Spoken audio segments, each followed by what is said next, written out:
Hello YouTube, this is Morgan, Airspeed Prime here with the start of a new series I'm going to be doing on my channel. That is, I'm going to be reviewing the kind of newish manga Naruto Gaiden, otherwise known as Naruto like Part 3, the 700 plus whatever the chapter number is chapters for Naruto. This is just because with like Korra being over and stuff like that, I have kind of needed a series that has been kind of weekly that I wanted to do on my channel. And with like Turtles and Rebels and stuff like that, the other shows that I review, kind of having like odd schedules, actually reviewing a manga which is very regularly weekly, it created like a pretty good opportunity for me to kind of get a video out every week. In terms of obviously my channel, I've never actually like talked about Naruto at all on my channel, and I will mention that straight away that that's because I'm relatively new to Naruto. I only actually started watching the anime and reading some of the manga once chapter 700 was released. I actually saw lots of posts about it, like lots of people being very emotional about the fact that it was over. And seeing a lot of this like connection that people had to the show really made me go like, oh, this might be something I need to watch. I'm always interested in getting like invested in a kind of big universe, and so started watching it, and here I am. I'm completely caught up with the anime where it is right now. I know everything that happens in the manga and stuff like that. And so this kind of continuation in this Naruto Gaiden story seems perfect for me to review. So let's get into chapter 700 plus 1, Sarada Uchiha. Yeah, this one is it's a really interesting chapter, I think, to start off this story. The most notable thing, of course, being that Sarada is the main character and not Berto, Naruto's kid, which to me makes sense given that this whole kind of Naruto Gaiden is all to kind of promote and lead up to the Boruto movie that's coming out, I think, in August. So this story is only going to be around 25 to 30 chapters, based on like how many weeks are maybe taken off and stuff like that. But this book is only continuing up until that movie comes out, which I think is pretty interesting. That at the very least, the main story here is starting off with Sarada being the one dealing with most of the kind of issues at the start. So I think that's interesting. It kind of makes sense since she is in a position with like her parents that is kind of more complicated than Boruto is in right now. In many ways, Boruto is kind of in the position that Naruto would have been in if his parents were alive throughout the entire series, in that he would have been the kid of a Hokage and then the kind of very cute kind of loving mother, and he probably would have grown up in a situation like Boruto where he maybe wouldn't have kind of got to see his father as much, but his father was there and his parents did kind of obviously care about him. So that's an interesting thing for Boruto that we're going to get over the course of this series, in that we're going to kind of experience a bit what Naruto would have been like if his parents had been around. So I really like that dynamic. But of course, the whole situation with Sarada that we deal with, almost cutting straight to the end, I suppose, of the chapter, I want to talk about is what they're trying to suggest. Kishimoto is trying to suggest at the end of this one, in that they're at least trying to suggest that Sarada's mother is actually Karin and not Sakura.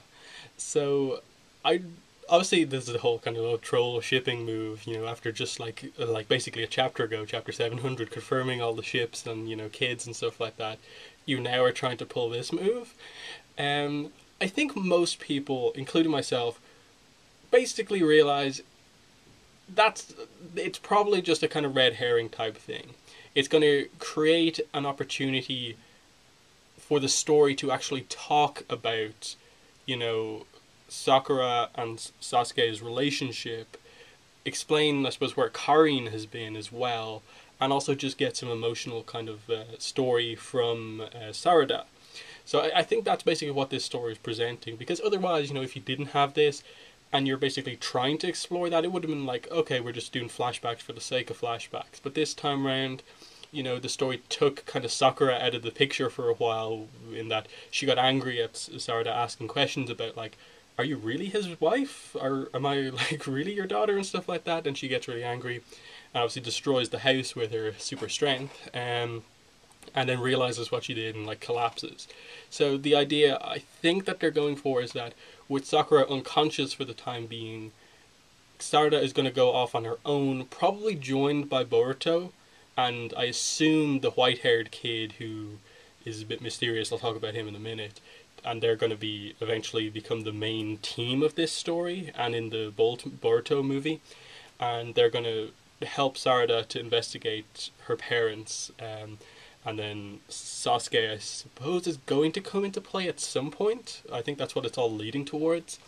Of course, there's always my main reaction was like upon reading the chapter for the first time a couple of weeks ago when it first came out was, really, they just can't have something kind of good happen with Sasuke in the story. It's just like, no, the whole Naruto, all 700 chapters more or less, was about these issues with Sasuke and how Naruto wanted to get him back to the village. And you finally end that story and kind of have him kind of be friends with everyone, start that relationship basically with Sakura. You then have chapter 700 confirmed that he has a kid with Sakura, and even though he's not around the village as much, he still kind of cares about his family. And now immediately upon the first chapter where we're actually going to explore the characters being older, you set up this situation where he potentially had a kid with Karin, and Sakura's just looking after her.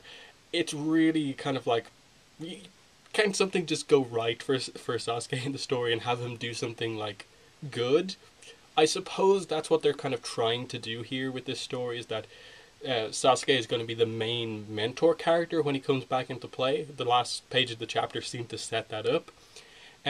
Because when you actually think about it, because most of the main Naruto story revolved around everyone trying to get Sasuke back to the village, for more than half of the story, he didn't really interact so much with Naruto, with Sakura and stuff like that, with Kakashi and those characters that he knows well.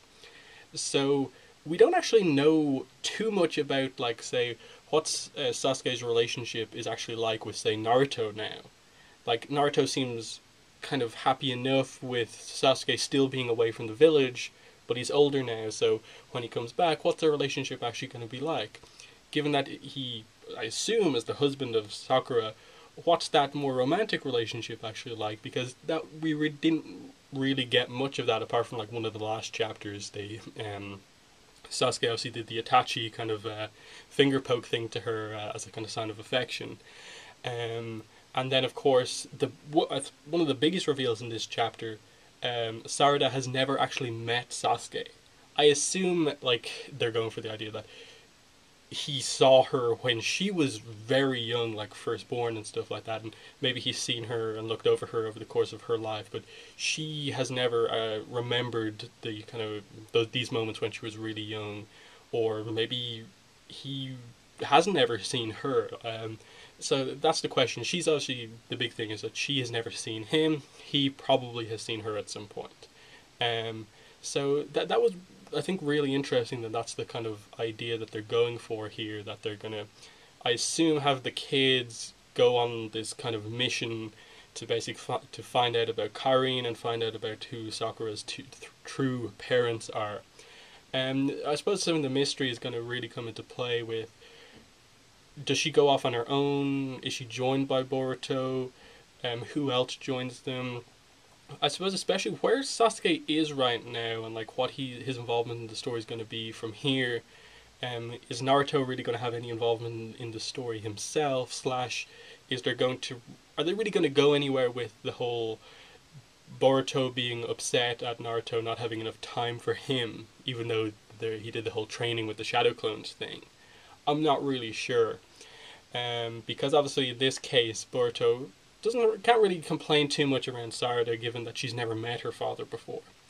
Either way, I think the most important thing going into future chapters is just when Sasuke comes back into play, nearly every character that he interacts with is going to be interesting, just because we don't know a lot about how his relationship with most of the characters at this point in time, because he has been away for so long, even though he's on better terms with most people in the village and has gotten past like why he's left the village and stuff like that. Other things in the chapter that were notable were, I think, just the differences that they're trying to make between the new generation of characters compared to the older generation. like Choji's kid, with Karui, likes different flavors of like crisps, potato chips than Choji does, and she's really angry at her father for like still eating the old flavor. Inojin, who is Ino and Sai's kid, his Super Beast Scroll technique uses a different art style than Sai's, his father. His is more kind of kid-like and more cartoony compared to the kind of Sai's, which was very really like really nice, just like traditional art style for his stuff. So if he's involved in the fight, that's going to be really cool to see just his cartoony version of a lot of Sai's techniques with the Super Beast Scroll. Um, is there anything else to talk about? In terms of the time scale, they basically, Shino at the start confirmed that they're in basically the week that they're going to take the Genin exam, so they're going to get their headbands. Now, is this going to actually happen with potentially Sarada leaving the village to explore, or what? I'm not really sure, because I think the Boruto movie is going to focus on like the tuning exams for those characters, but again, not really sure.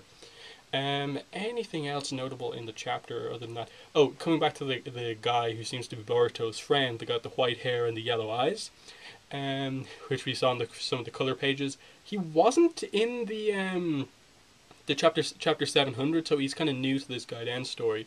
A lot of people are speculating, including myself, that he could be Kakashi's kid, or he could be somehow a member of the how to pronounce this Otsuchi clan. Obviously related to the main villain of the overall series towards the end and stuff like that. I'm not really sure. Like the Kakashi thing would make sense because he was actually like, even though maybe the series didn't make it very clear, still very young. I think he was like 23 or something like that. So even now, like it's entirely reasonable that he could have a kid around the same age as say Naruto's kid. So that's maybe a potential. I think that would be a cool dynamic to have like a team be the kid of Naruto and Hinata, the kid of Sakura and Sasuke, and then the kid of Kakashi plus someone else. Like you just have like the new Team 7 be the kids of the old Team 7, including the leader. So I think that would be very interesting. But the whole Otsuchi thing, I'm not really sure where they'd go with that, how that would play into things too much. I suppose we don't really know what the main villain, if there even is a villain of this story, is going to be. But yeah, that's basically my thoughts on the whole chapter. I think there's actually a lot to talk about in the chapter. Again, very happy that they're kind of making Sarada the main character, at least for the start of this arc. Boruto doesn't seem to be like too heavy pushed as the main character. He's there. There's something going on with him, but it's primarily about Sarada right now. I would definitely hope that the next chapter has something to at least, I suppose, get Sasuke into the story, or at least have some focus on him, so they really get things going with not too many chapters to actually come in this story. So I'm very excited for the next chapter, which I think is going to be released either later on today or tomorrow, but I'm not really sure about the release schedule for Naruto so much. But we'll very quickly see. Either way, I'll try and get my review of Chapter 2 out basically as soon as the chapter goes live. At most, it'll probably be a day after the chapter goes live when the next video is up.